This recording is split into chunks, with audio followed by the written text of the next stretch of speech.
Germany के Leipzig का एक चिड़ियाघर दुनिया के किसी भी चिड़ियाघर से काफी अलग है। तमाम आधुनिक तकनीकों का इस्तेमाल कर यहाँ वर्षा वन बसाया गया है, जिसमें खतरे में पड़े या विलुप्त होने की कगार पर जा पहुंचे जानवर सुरक्षित माहौल में जी पा रहे हैं और अपनी आबादी भी बढ़ा रहे हैं।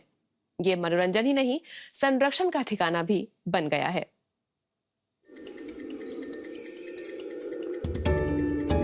जंगली बंदरों का ये गिरोह लाइप्जिग के चिड़ियाघर में मजे कर रहा है। यहाँ ये नर बंदर उसी तरह हंगामा कर सकते हैं जैसे वे प्राकृतिक बसेरे में करते हैं, वर्षा वनों में। लेकिन यहाँ सर पर छत भी है, विशेष प्रकार की छत जिसे थामने के लिए खंभों की जरूरत नहीं। फुटबॉल के 2 मैदानों जितनी बड़ी ये छत इंजीनियरिंग का लाजवाब नमूना है। 3 परतों वाला पारदर्शी प्लास्टिक पौधों और जानवरों के लिए जरूरी अल्ट्रावायलेट रोशनी अंदर आने देता है, लेकिन गर्मी को भी रोकता है।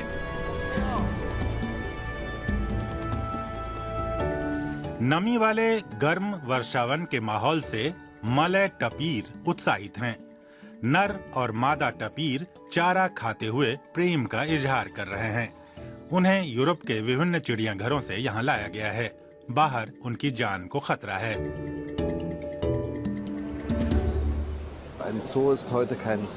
आज के जमाने में जू अपने फायदे के लिए नहीं है। हम अपने जानवरों को खतरे में पड़ी या खत्म हो चुकी प्रजातियों का प्रतिनिधि समझते हैं। यहाँ दुर्लभ विशालकाय उदबिलाव भी खेलकूद और मस्ती में लीन हैं। इन जानवरों को मस्त रखने की जगह ये वर्षावन वाला हॉल सभी जरूरी पर्यावरण संबंधी सुविधाओं से लैस है।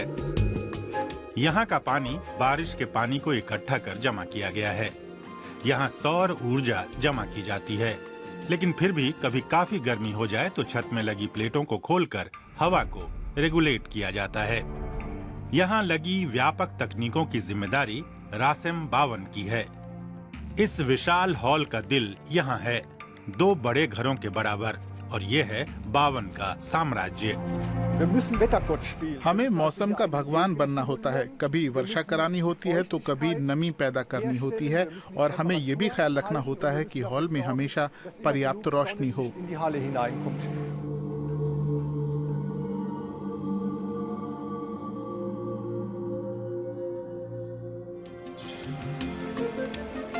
दो से मिलकर अब हुए 4। 6 महीने बीत गए। 6 महीने बाद उदबिलाव के बच्चे हुए हैं। उनका प्रेम का घोंसला अब परिवार का घोंसला बन गया है। झगड़ा सिर्फ चारे के लिए होता है। मैं बहुत खुश हूँ। हर कामयाब ब्रीडिंग, हर बच्चे का हार्दिक स्वागत है। हम इस पर ध्यान देते हैं कि यहाँ सिर्फ अकेले जानवर न रहें, बल्कि यहाँ उनके सामाजिक दल हों जो स्वस्थ भी हों, और उसमें इन जानवरों के बच्चे भी शामिल हैं। लाइप्जिग के जू में खुशियों का प्रसार हो रहा है। इस जानवर साकी के भी बच्चे हुए हैं। प्रजनन के लिए उर्वर जंगली माहौल अपने आप पैदा नहीं होता। यहाँ वर्षावन वाले हॉल में मलेशिया, सिंगापुर, थाईलैंड और फ्लोरिडा से 500 अलग अलग तरह के पौधे लगाए गए हैं। वे सब या तो ग्रीन हाउस के पौधे हैं या फिर सड़कों के किनारे होने वाले पौधे। कोई ऐसा नहीं है जो सचमुच जंगल का हो।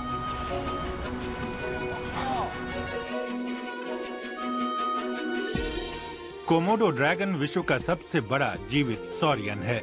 लाइप्जिग का जू जर्मनी का अकेला जू है जिसे इस दुर्लभ प्रजाति को रखने की अनुमति है। हमें खुशी है कि हम अच्छा काम कर रहे हैं और हमारी कोशिशों से यूरोप में जल्द ही ज्यादा कोमोडो सॉरियन होंगे। यूरोप का सबसे बड़ा वर्षावन वाला हॉल जश्न में है, इंसान और पशु दोनों के लिए।